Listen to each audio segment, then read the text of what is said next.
Hey, this is Zachary Reed. The four common mechanisms of oppression that I decided to talk about today would be economic power control, which is defined in the textbook as limiting of resources, mobility, education, and employment options to all but just a few. The next one is the other, which is those who fall outside the norm but are defined in relation to it, seen as abnormal, inferior, and marginalized. The third one is invisibility, which is keeping others' existence in everyday life and achievements unknown. And then the last one that I picked was isolation, which is physically isolating people as individuals or a minority group. Um, I chose these because they kind of reminded me of some of the forms of oppression that we see in Manisha's story in the beginning of chapter one.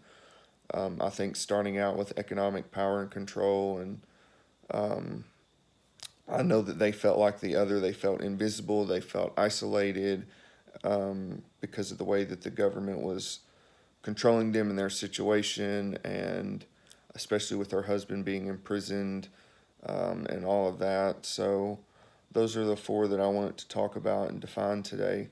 Um, I think that as social workers, our job is very simple but very complex at the same time because in our minds we know what we want to do, and the job that we need to do is um, very known, and we know what we got to do, but it's just hard to do it sometimes. It's hard to take all the steps necessary.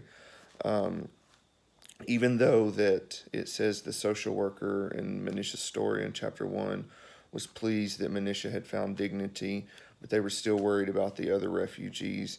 And I think that that is a big issue in social work, is that every time we help somebody and we help find someone a home or make their life more comfortable, there's always one more um, that's next in line after them.